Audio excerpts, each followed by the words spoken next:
Welcome back, everyone. It's that time. It's Monster of the Week, but we have some new wrinkles in this one. What are they? Well, you got to stay tuned and find out. Now, before we actually get into it, of course, I have to let everybody know that I am, of course, part of the content affiliate program. That means that the Phobies team does, in fact, give me coffee for producing Phobies content. And, of course, they are providing prizes for our weekly tournament series, Monster of the Week. If you want more details about that, hit up the Randoms Thoughts Discord. The link for that right next to the like and subscribe button down in the description of this video. But we're watching these games live on my Twitch stream. Link to that also there. And what are we watching? It's Tiny Terrors. So the wrinkle this week for Monster of the Week is you can only use common and uncommon phobies. This, of course, is intended to try and help all of those players who don't have quite the collection that other players do to compete. We'll see how it's shaped up today. Are the players that typically win our events just using those higher level and higher rarity phobies as crutches? Or is it actually they just are beating everybody? We'll have to see. Let's take a peek.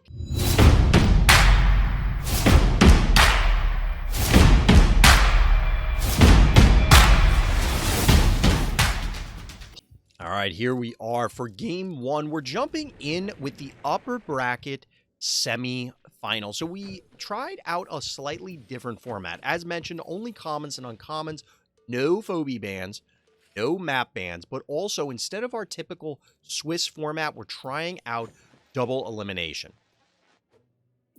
Don't know if everybody was super excited about that part, but people did seem to love the idea of Tiny Terrors. If you're interested in trying it out, let me know. Hit up the Discord. Give me some feedback. But we're getting in here with our upper bracket semifinal, Gabara versus Koro. Definitely names that you'll probably recognize from playing on ladder, playing in other tournaments. But of course, we have phobies at all level 1. And of course, because the format inherently restricts what your options are as far as what phobies can be utilized by definition, we're going to see some repeated ones. There are just plainly less commons and uncommons than there are the entire phobies cast. Duh, right? And a lot of them, such as Spud, such as Unicorn, the turrets, those sort of things are, of course, going to feature prominently. They do in normal formats. There's really no difference here. But the question is, where do the wrinkles come in? And this might be one of the first ones. We got a little Maggie action. We occasionally see Maggie show up to try and pester, harass various teams and compositions, but in this case, it's going to hopefully make a splash for our blue player in Tiny Terrors. But here may be candidate number 1 for bans in this format, Innocuous. Ironically, Korn, per the players, has not been all that oppressive, but Innocuous has certainly made its presence felt on multiple occasions. We'll see if this is one of them. Get a little Gin Sting action to back things up. Definitely makes sense. Panic points, triple orange. Not quite enough damage here to finish off that Korn plainly, but we are going to get a little bit of Innocuous zap action. Following up with some Bachelor, keeping those 1 keys. I wouldn't be surprised to see Bow Mangles slide across the top, but because of the positioning here, that's minimum 4 hits that can land on this. No jar, no snowball, though. Keep that in mind.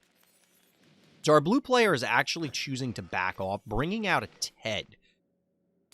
Ted and Bachelor here, hopefully going to try and reclaim things for him. A little bit of breathing room, but not too many more turns before stuff starts to go critical.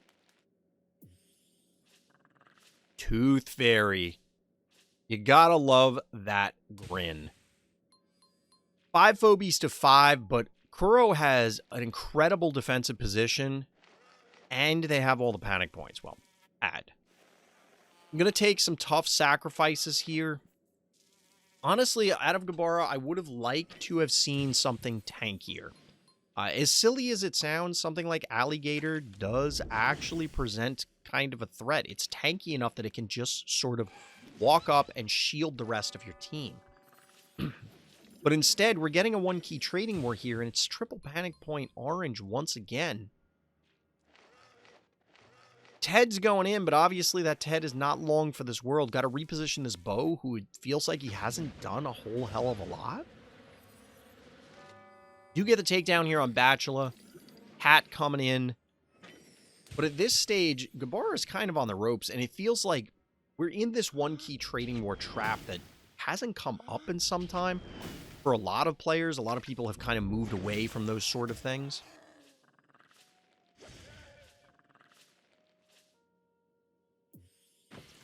Takedown here, of course, we're getting the follow-up 1 key in A-wall. It'll flip the panic points back. 9 keys to 8. We were talking about it earlier, pre-recording, but the high end in Tiny Terrors is kind of interesting due to its limitations. It's Barzilla in high 5 at 8. 0 Phobies at 9, which will be interesting if we ever get a 9-cost common Phobie. I imagine a 9-cost common Phobie was intentionally avoided by the devs in order to prevent feel-bads at low ranks, because it just... I feel like whatever it is, even if it's a big dum-dum who punches good, is going to cause serious issues. We do get the takedown on the Tooth Fairy and the A-wall, but Gabara has to push in. And, like, yesterday. Taking the chance here. Is this a trap? It is not. Of course, the Unicorn hasn't been hanging around the center point for a while. Honestly, I would have liked to have seen Kuro, roll the Spud down to the bottom so that you can try and poke at the heart. Droney to the center point. This is just peak Unicorn map right here. It kind of is. Droney, of course, a common. Pretty brutal. Triple panic point. Gabara taking a beating. That heart has seen better days. Call the cardiologist. Get that man some heart pills.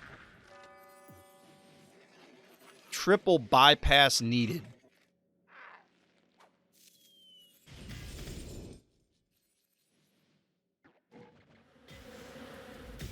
Eternal Night actually making an appearance, but here's the thing that I love about level 1s. That Spud survived. Why do I love that? Because it's entirely possible that on ladder, a bunch of this math would have worked out wildly differently, but we're seeing the actual relationships between the Phobies more likely the way the devs intended. As it is right now on the ladder, it is very difficult to tell, like, am I supposed to be winning this? So at this point, while Kuro is giving up ground, realistically, Gabara can't pose a threat here.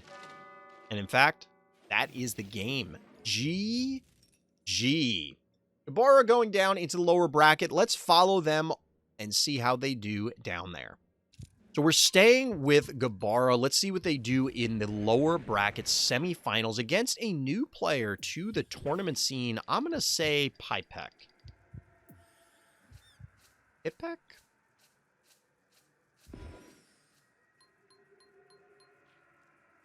I don't know. You're going to have to tell me how to pronounce your name. I was staring at it for a second. I was trying to think of something amusing. Couldn't. It was a failure. But we're here on This May Sting a Little, which is very interesting. Again, given the restrictions on Phobie options, the map choice is very interesting here. As is that Honey Bear? Okay, so Honey Bear does have some value on this map. You can puke on this point from pretty far back. And then you disable the stim. It disables this point. Or you could swing around, like if you get it here, you could puke here and then turn these two off. Like there's some plays to be made. There's some plays to be made, but that's a little weird. Gabara here going with something a little more standard. Getting multiple flyers, including Pterodactyl, which I have to imagine... This is a format for Pterodactyl to shine, right? All of the Resurrect Phobies are still in somewhat of a rough spot because Droney still exists, as we saw in the last game. But it is interesting. It is interesting.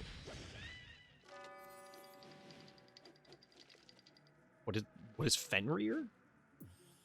The Norse dog? What are we talking about, chap? Ping in Discord chat. Pinging me.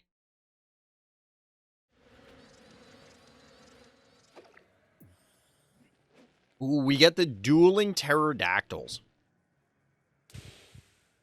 Yeah, there's no Fenrir phobie.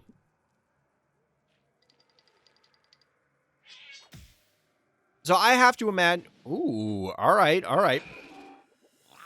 I'm guessing the math worked out. Gabara must have tested this, that it wasn't worth claiming the panic point. You run the risk horse 2 hits here, hit from this, hits from the pterodactyl, and then 1, 2, 3, 4, 5, 6. Droney goes pop, and then you lose your 7 key investment for 2 keys. Womp womp. Instead, get the takedown here, spread a little bit of damage. Little Christmas cheer, Phobie style, in January. Whatever that means.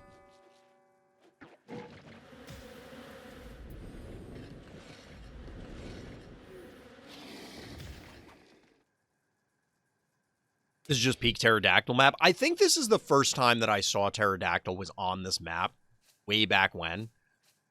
And I remember thinking, oh my god, that thing feels oppressive here. It's obviously changed since then. But still, I still love Pterodactyl. Still one of my favorite folk. We've actually had time to walk up a Bowmangles. Adding more flyers to the Armada.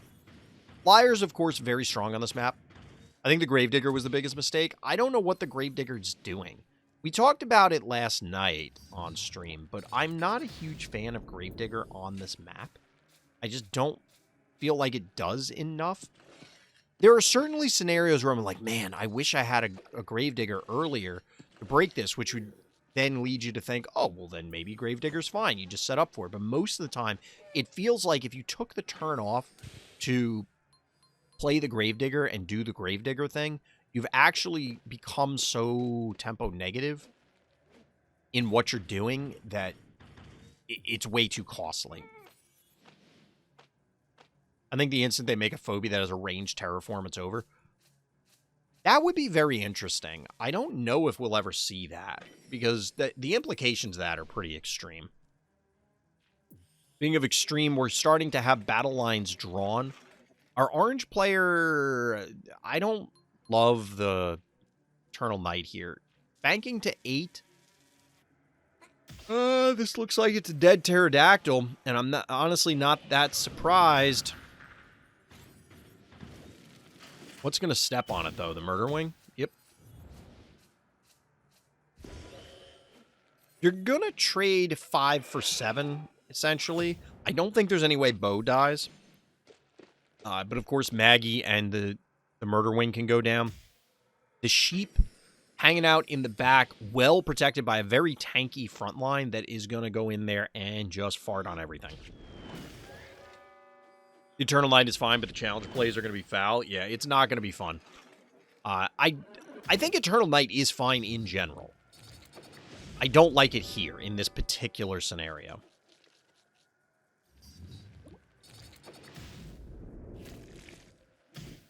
Honestly, here's the other problem. Our orange player has offered up their stim. So either Hevo or Pterodactyl could take it if they want. Now, they're going for a heart push here, which I don't hate. This is a very heart push friendly map. Honestly, I think this is one of the better maps. Certainly one of the better original maps. Evo is zero fear of the lava. Sheep just get farted on. Honestly, Gabar is playing this way more defensively than I thought they were going to. But it is seemingly working out. Just taking takedowns where you can. Burning the final keys on Klepto and Stairmaster. I'm very curious. Like, this Honey Bear has yet to puke on anything.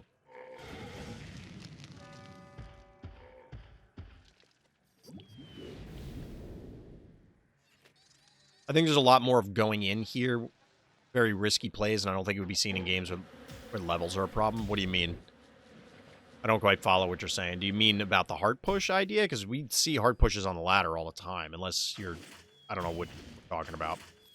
So we finally do get the puke from Honey Bear, but Pterodactyl on the stim is absolutely horrifying. Sheep getting that little fart explosion, and of course Klepto comes in for the cleanup.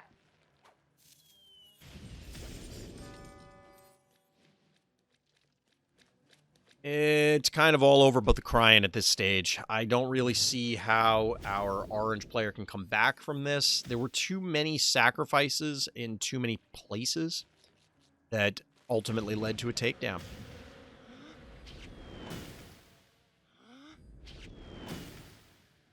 I expected these games to be played safer. That's what I mean. Fair. That's reasonable. I mean, that is kind of what cost our orange player the game here. People have, I know you're kind of returning to Phobies, but people have become more aggressive in their play over time, which I think is good, because a lot of people played the game too soft, and that leads to stalemates where it's just kind of silly, and it doesn't need to be that way.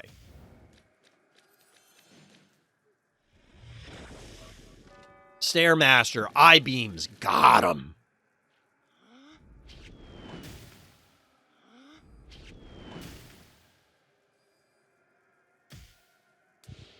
Thing what cost orange is the fact they didn't get enough damage output, or at least it seemed as such.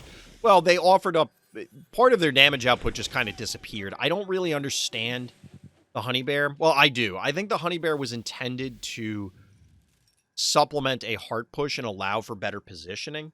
So, like, you can stage it better and then really get in there. But I don't think it's necessary. I think that was just 4 wasted keys and a lot of time, slithering it up to get into position. Ultimately didn't work, but Gabara advances to the finals. Are we going to get a reset? Have to see. All right, we've got the grand finals. Tiny Terrors, Monster of the Week, Gabara versus Kuro. Like and subscribe. Hey, help me out with them subscribers. So like and subscribe. This is an interesting opener because the traditional opener on this map for ladder games is Gravedigger into, 1 key. That is a viable play, and neither player opted for it. Instead, we're getting some unicorn starts with Fairy. All right, all right.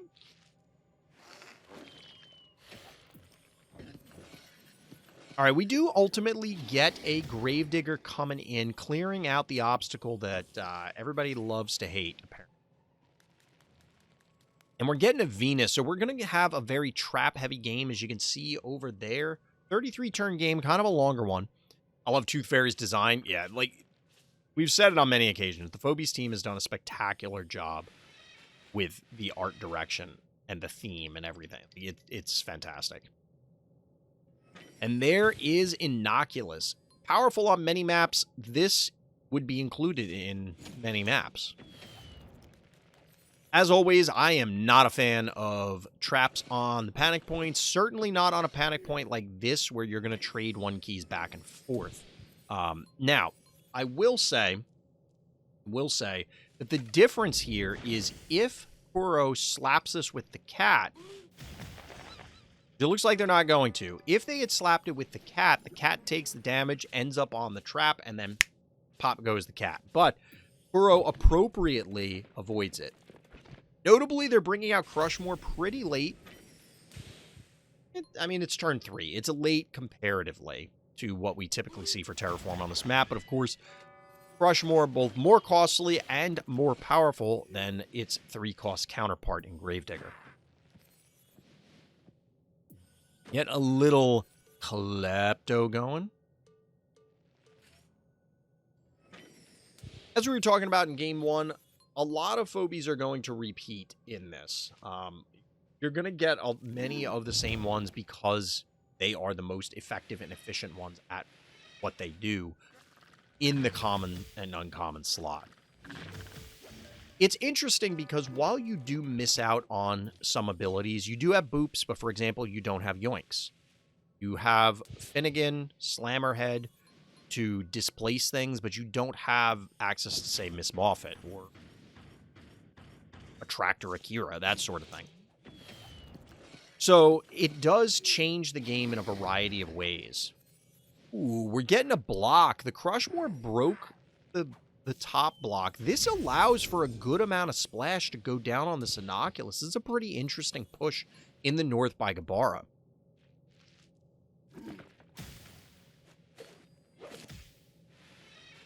I was about to say, I don't think there's an opportunity for this to be broken.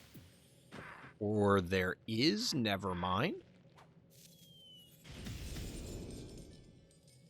Getting the Klepto to help out. This allows the Innocuous to take a pot shot on the Gravedigger, which all of this damage adds up over time.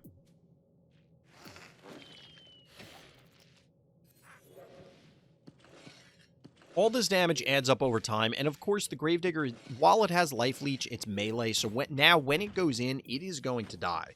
And this damage matters for later game engagements. But the Panic Point advantage is in favor of our blue player. Burrow happens to be in chat at the moment saying that tried to kill the Grave, but it lived with 100 health. Uh-oh. Muffin going down. That's actually pretty cool.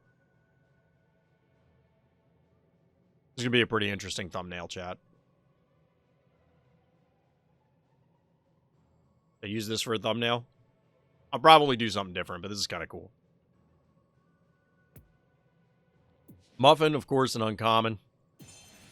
Which is funny because so few people seem to have it. Very trap-centric gameplay here. Wasn't exactly expecting it. So Poison Ivy is rare. Obviously, Corn and Venus, uncommons. Are all the other trappers rare? It's like Steve's and Baba Yaga.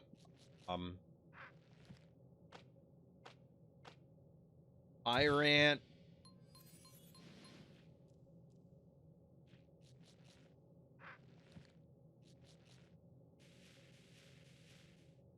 Yeah, this is an enormous amount of traps. I'd almost 1, 2, 3, 4, 5, 6, 7. 1, 2, 3, 4, 5, 6, 7. Max out on both sides. I was going to say it would be interesting from Kuro to try and sneak a Droney down to the bottom panic point, bottom left, just because everything's so focused in the top. However, there's no way to do that without the Hevo repositioning and ultimately killing the Droney and then reclaiming the point somewhat trivially. So even if it was an option, I don't think it would be a great option. But at this stage, I think we're trying to set up some Gravedigger and or Crushmore plays. There's so many traps here. It's bonkers. Just waiting for the inevitable 1 key to pop the center one. Except they can't, chat. They can't get in there. Like, look at this minefield. This is insane. I almost want to have the Corn come in to disable the center point. The challenge with that, of course, is the Corn will die. You can have the Gravedigger break the block. Hevo gets 2 hits. Sheep connects, blah, blah, blah. We do have now Stabby pushing to help body block in the north. And, of course, clear up some of the traps. I guess Stabby's the one to do it if you're going to have someone do it. But at this point, I'm not sure how Kuro cracks this defense. I think you just need to use the trap field over there as a thumbnail.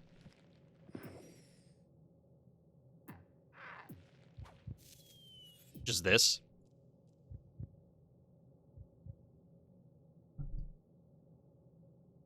I mean, a lot of traps.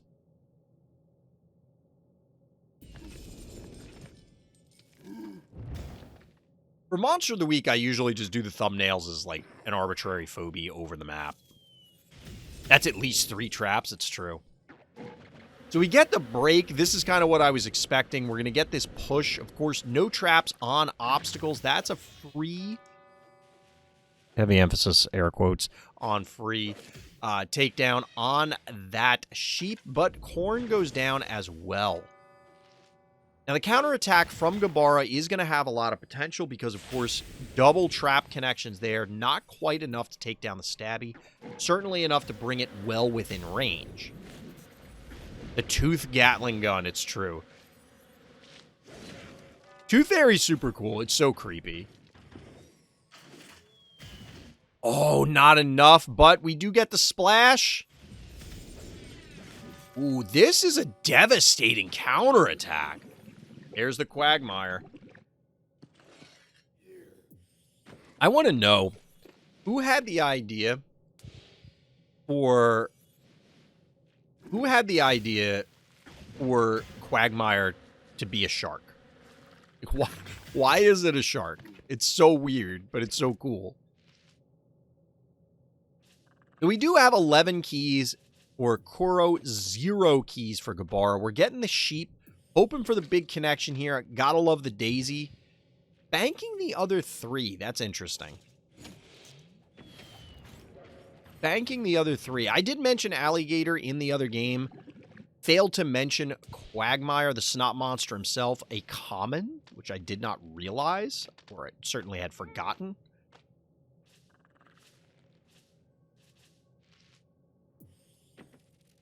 Little tickles to take over the middle. I can appreciate the change in tactics here from Kuro. Little repositioning. I like the idea of potentially having sheep. Excuse me, having the sheep here, because then you could break the blocks and the sheep in. But I think it's too vulnerable. I think you would risk somebody getting blown up.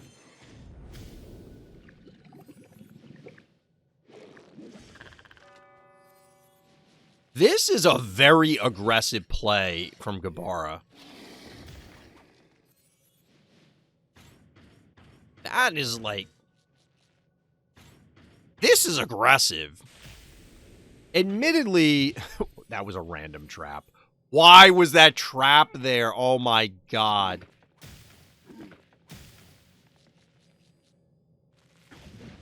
Is this a dead Quagmire as a result? Wiggy! Alright, we get a fart explosion. Not quite enough to take down... Okay, so... This is only 350 health.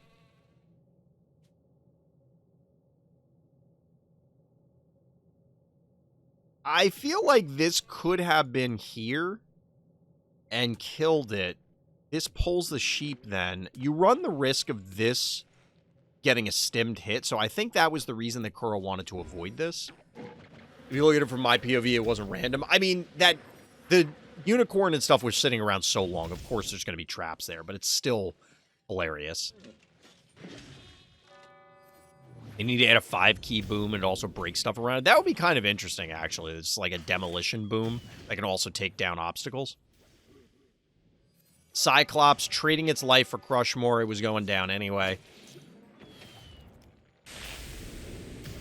Oh my god!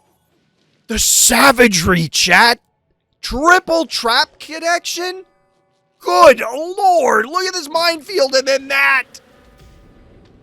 Oh my god, that is the game right there! I was about to say, how the hell does Kuro win this? And then triple trap connection apparently is how you win this. That Daisy is effectively immortal. And there's just no way there's a trap down here.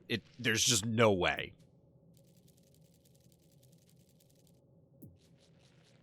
Kuro with plenty of health left. Gabara with not that much.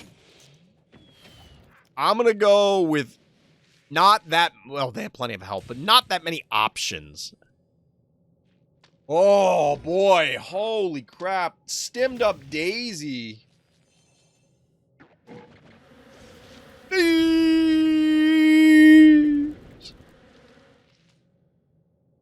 We got bugs of all kinds, chat. We got bees. We got earwigs. That's about it. There's no other bugs. Those are the only bugs. What we do have is a winner. All right, let's see what we got here. Monster of the Week 8. Round 2, sort of, because it's double the bracket, so it gets weird. It gets weird. I didn't even remember this map being in the... I don't even remember this map being in the... That's fine.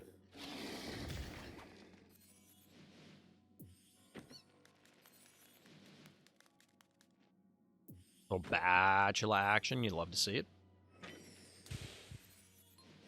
What's funny is there's a world in which orange player Fenrir here thinks that the murder wing would be safe to kill the bachelor, but because of the existence of course, other murder wings and tooth fairies, it would not be. Not tell me there's Evo 4.0. There is not. At least not right now. I do wonder if they'll ever do I mean, they have 4 cats now. So it's Razormouth, Bad Omen, Electric Cat, Slayer. So will we get a 4th Evo variant? Because those cats are kind of different. We have a mech cat and we have multiple monster cats. We need an undead cat and we need a dimensional cat.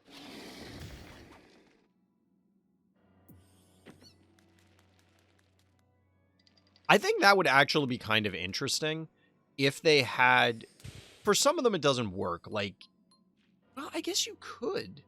Because you could make, what I was going to say is if you had a phobie in every type reusing the model.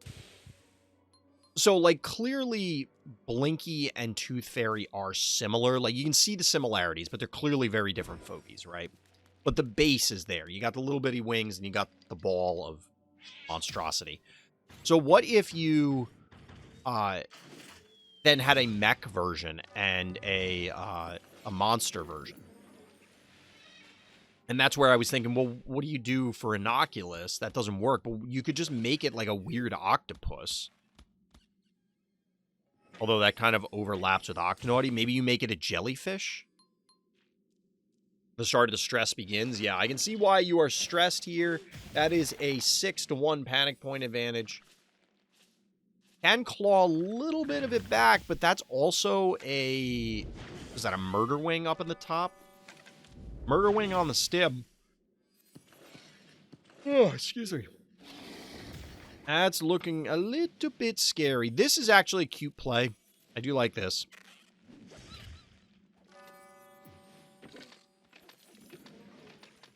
Mecha Gravedigger.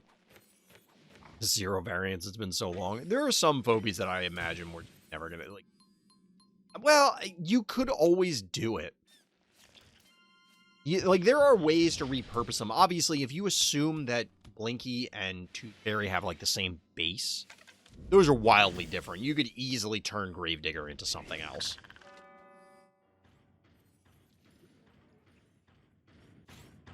Like, I could easily see Gravedigger being a reference to, like, Leatherface as a monster phobie sort of thing. Or, just, like, a big dude with a meat cleaver.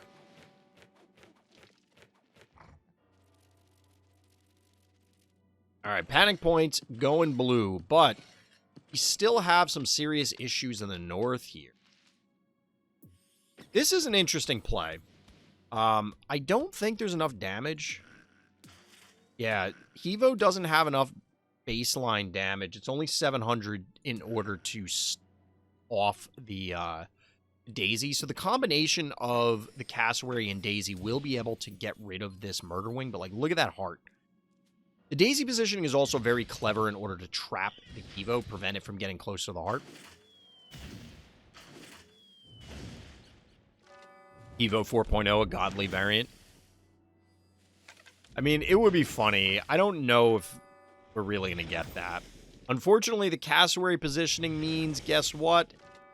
Dead Cassowary thanks to the Hevo. Orange player claiming more panic points, and once again, we see Eternal Night. We've seen a few of these, but they haven't really worked out so far. Evo 4.0 being a 2-key would be a sterile. It would actually be very funny. So what would it's 579, so he actually needs to be a 3-key. Just to, like, keep the pattern.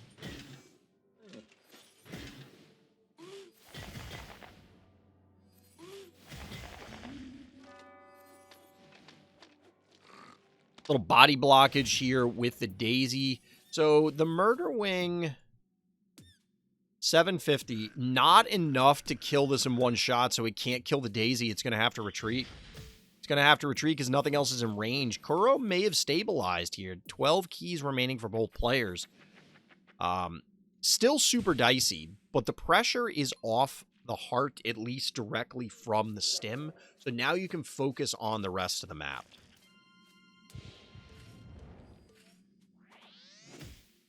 Maybe not. Maybe not.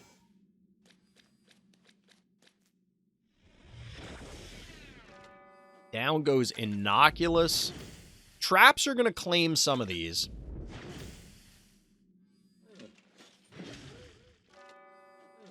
Regular attacks claim some others. Look at my heart HP. Tiny Tim, huh? 950 health. Gotta be sweating this one. Traps with the double kills. Maintains a panic point for our blue player. That's pretty important. But our orange player, still with the pressure.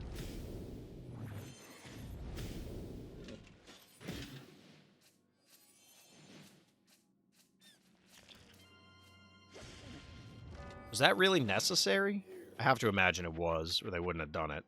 I like the droney going to the top to claim this one because that's an easy cap. That also means that you can cap the back, the west panic point, pocket panic point. In addition, it's very difficult for our orange player to claim back. So that's one that you're not going to have to worry about fighting over a lot. Whereas these other ones have to get guarded by the likes of Misanthrope, which is actually a good call. Misanthrope's a good call. Tiny Tim's positioning means that it can't get to the center panic point very easily. I of course, cannot burrow through the abyss tiles. Quagmire making his presence felt once again.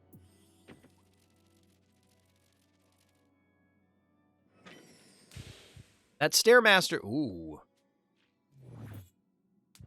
150 health, chat. Tiny Tim exposing itself to its own doom.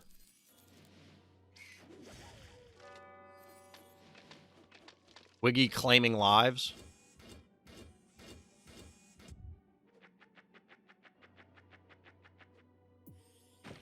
Down goes lots of orange player stuff. Quagmire from our blue player to solidify the panic points. All of a sudden, they've completely flipped.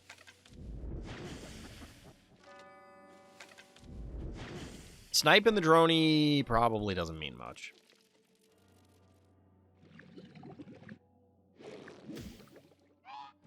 And unfortunately, the Tiny Tim attacks against the Mucus monster certainly don't mean much.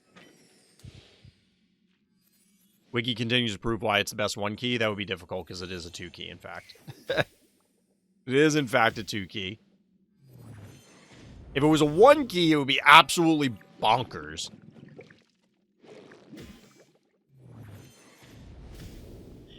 I just realized I would have lost on the last round. What do you mean? On the last turn? If they cap with Tiny Tim instead of attacking, yeah. Wait, when did they have the opportunity to do that?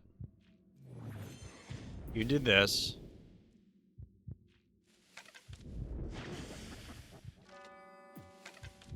Which turn are you talking about? Oh, this is still full health right now. That gets beat up.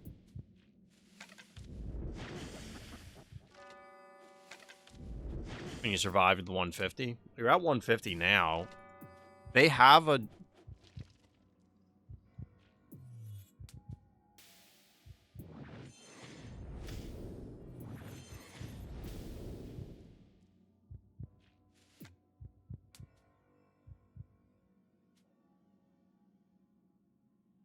How could they have capped here? Stairmaster goes here, but what other panic point could they get?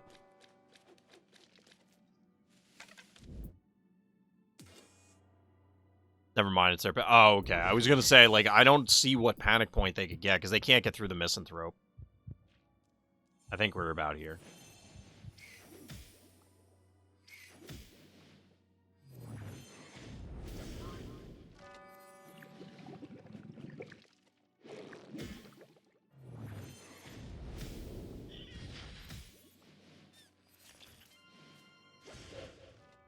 Murder Wing is one of the coolest phobies. I know it's from the original release, but like Murder Wing is one of the coolest phobies. Why does this weird bat thing turn itself into a meatball?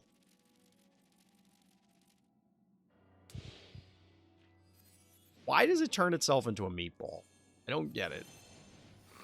Fenrir doing the honorable thing, offering up the tickles.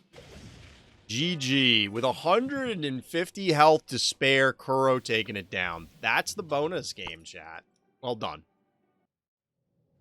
GG, well played, Kuro. Congratulations. Definitely a very cool way to end Monster of the Week number 8. As mentioned, if you're interested in playing Monster of the Week, hit up the Randoms Thoughts Discord for details. Link for that in the description. But subscribes, hence subscription, are very important. Help me out. That's going to do it for this time. So as always, everybody, thank you for listening. Thank you for watching. And tune in next time for more Randoms Thoughts.